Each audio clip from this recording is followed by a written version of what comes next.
Cricket అసోసియేషన్లో జరిగిన అక్రమాలపై ED దర్యాప్తు ముమ్మరం చేసింది. ఇప్పటికే ఉప్పల్ పోలీస్ స్టేషన్లో నమోదైన కేసు ఆధారంగా ఈడీ ఈసీఐఆర్ నమోదు చేసింది. ఇందులో భాగంగా అజరుద్దీన్కి ఈడీ అధికారులు నోటీసులు జారీ చేశారు. హెచ్సీఏ అధ్యక్షులుగా ఉన్న సమయంలో అవినీతి జరిగినట్లు అజరుద్దీన్పై ఆరోపణలున్నాయి.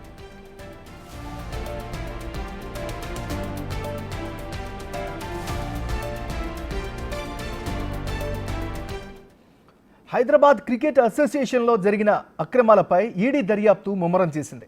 ఇప్పటికే ఉప్పల్ పోలీస్ స్టేషన్లో నమోదైన కేసు ఆధారంగా ఈడీ ఈసీఐఆర్ నమోదు చేసింది. ఇందులో భాగంగా అజరుద్దీన్కి ఈడీ అధికారులు నోటీసులు జారీ చేశారు. హెచ్సీఏ అధ్యక్షులుగా ఉన్న సమయంలో అవినీతి జరిగినట్లు అజరుద్దీన్పై ఆరోపణలున్నాయి. ఇదే అంశానికి సంబంధించి మరింత తాజా సమాచారాన్ని మా రిపోర్టర్ రానా అందిస్తారు. రానా, చెప్పండి.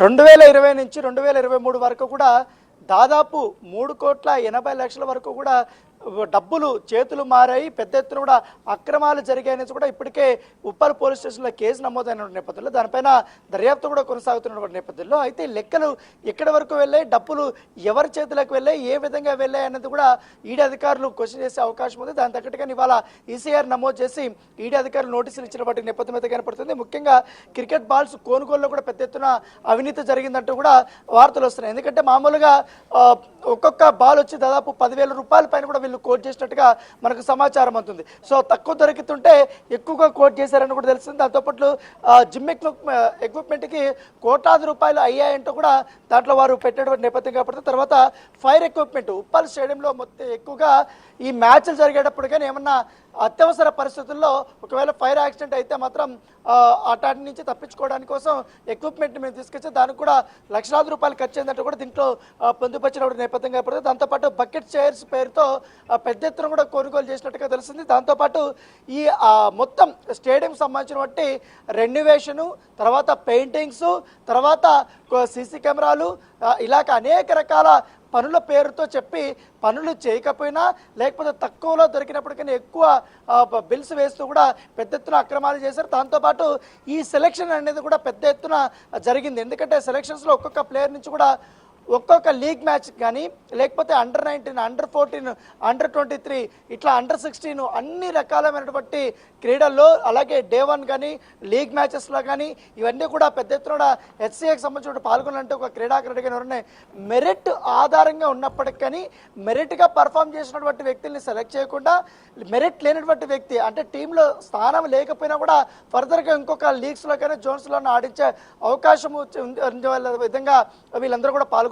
దాంతోపాటు పెద్ద ఎత్తున ఒక్కొక్క ప్లేయర్ నుంచి కూడా డబ్బులు తీసుకున్నారంటూ కూడా అప్పట్లో ఆరోపణలు వచ్చిన నేపథ్యంలో దీనిపైనంతా కూడా కేసు దర్యాప్తు కొనసాగుతుంది. అయితే చాలా కేవలం పేపర్ మీద 3.8 lakhs మాత్రమే కనపడుతున్నాయి.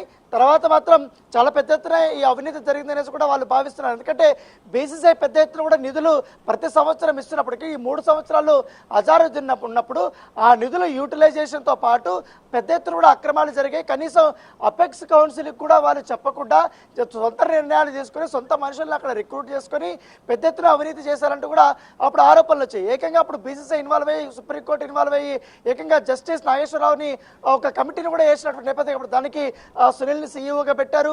తర్వాత మరొక దుర్గాప్రసాద్ని ఐఏఎస్ ఆఫీసర్ని కూడా అక్కడ కమిటీలో వేసిన నేపథ్యం. దాదాపు వాళ్ళే 1 year పాటు కూడా ఈ మొత్తం ఎంటైర్ సిస్టమ్ను కూడా గాడిలో పెట్టడానికి ప్రయత్నించిన నేపథ్యం కాబట్టి అయితే వాళ్ళు ఇచ్చిన బట్టి ఏదైతే కంప్లైంట్ ఆధారంగా అప్పట్లో కేసు నమోదు తర్వాత హైకోర్టు నుంచి కూడా ఆయన ఇదే కేసు మీద బెయిల్ పేరు కూడా వచ్చినప్పుడు ముందస్తు బెయిల్ కూడా పొందాడు. సో ఇప్పుడు ఏకంగా ఈడీ ఎంటర్ అయింది కాబట్టి ఖచ్చితంగా అజారుద్దీన్కి కష్టకాలం స్టార్ట్ అయింది అనేసి కూడా అంటున్నారు. గతంలో జరిగినటువంటి అవినీతి అనేది బట్ట బయలు చేయబోతున్నామని కూడా చెప్తున్నారు. దానితో పాటు ఇటీవల కాలంలో కొత్త కమిటీ వచ్చిన తర్వాత కొత్త అసోసియేషన్లో కొత్త మొత్తం మెంబర్స్ అంతా కూడా ఎలక్ట్ అయిన తర్వాత వీరు కూడా అదే పంతాలో నడుస్తున్నారంటూ కూడా కాంగ్రెస్ పార్టీ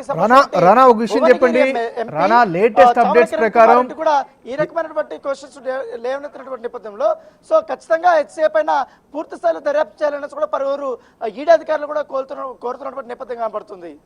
రానా, ఇప్పుడున్నటువంటి కీలక అప్డేట్ నేపథ్యంలో హెచ్సీఏ వెర్షన్ ఎలా ఉండబోతోంది, అజరుద్దీన్ నెక్స్ట్ స్టెప్ ఏంటి మరి?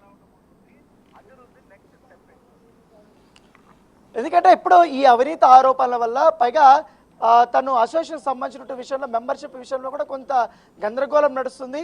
దాంతోపాటు ఇప్పటికే ఆయనకి సభ్యత్వం కూడా కోల్పోయిన నేపథ్యం పడుతుంది. ఎందుకంటే దాదాపు కొన్ని సంవత్సరాల పాటు కూడా ఆయన హెచ్సి అధ్యక్ష బరిలో నిలిచేందుకు ఆయన అనర్హుడు. సో ఈ నేపథ్యంలో ఆయన హెచ్సి వ్యవహారంలో పెద్దగా తలదూర్చే అవకాశం ఉండదు. దాదాపు ఇంకా 3-4 సంవత్సరాల వరకు ఆయన కొంచెం సైలెంట్ ఉండే అవకాశం ఉంది. కాకపోతే తన పైన వచ్చినటువంటి ఆరోపణలు, తన మనుషులు చేసినటువంటి అవినీతి పైన ఖచ్చితంగా ఆయన సమాధానం చెప్పాల్సి ఉంటుందనేసి కూడా చెప్తున్నారు. ఎందుకంటే కొత్త కమిటీ ఒక రిపోర్ట్ ఇచ్చింది, అలాగే లావు నాగేశ్వరరావు సంబంధించినటువంటి కమిటీ కూడా రిపోర్ట్ ఇచ్చింది. ఇవన్నీ బేరేజ్ చేసుకున్న తర్వాత ఖచ్చితంగా ఇక్కడ అవినీతి జరిగిందనేసి కూడా వాళ్ళకు రిపోర్ట్ ఇచ్చారు. దాన్ని బేస్ చేసుకుని ఈ కేసు అంతా నడుస్తుంది. కాబట్టి ఈ కేసు ఆధారంగా చాలా వరకు కూడా డబ్బులు చేతులు మారాయి అది అన్నది వీళ్ళు భావిస్తున్నారు. సో అకౌంట్లో ఎక్కడ డబ్బులు కనపడటం లేదు, వీళ్ళ అకౌంట్లో కూడా డబ్బులు కనపడట్లేదు. సో మరి డ్రా చేసిన అమౌంట్ ఎక్కడికి వెళ్ళింది? సో ఇప్పటికే ఎస్ఐ మీద ఏసీబీ కేసులు కూడా ఉన్నటువంటి నేపథ్యంలో తాజాగా ఇప్పుడు ఈడీ అంటుంది. కాబట్టి ఖచ్చితంగా ఈ అవినీతి దందా మొత్తం అంతా కూడా బయటపడే అవకాశం ఉంది. కేవలం ఒక అజారుద్దీన్ మెడకే ఈ యొక్క అవినీతి మెడ దందా అనేది చుట్టుకోలేదు. తర్వాత వచ్చినటువంటి మిగతా వాళ్ళందరూ కూడా చాలా మంది ఉన్నారు. వాళ్ళపైన కూడా గతంలో ఉన్నటువంటి సెక్రటరీల పైన వీళ్ళపైన కూడా ఈ యొక్క ఆరోపణలు వచ్చాయి. కాబట్టి వాళ్ళు కూడా బాధ్యుల్ని చేసే అవకాశాలు ఎక్కువగా ఉన్నట్టుగా మన సమాచారం అందుతుంది. Thank you Rana.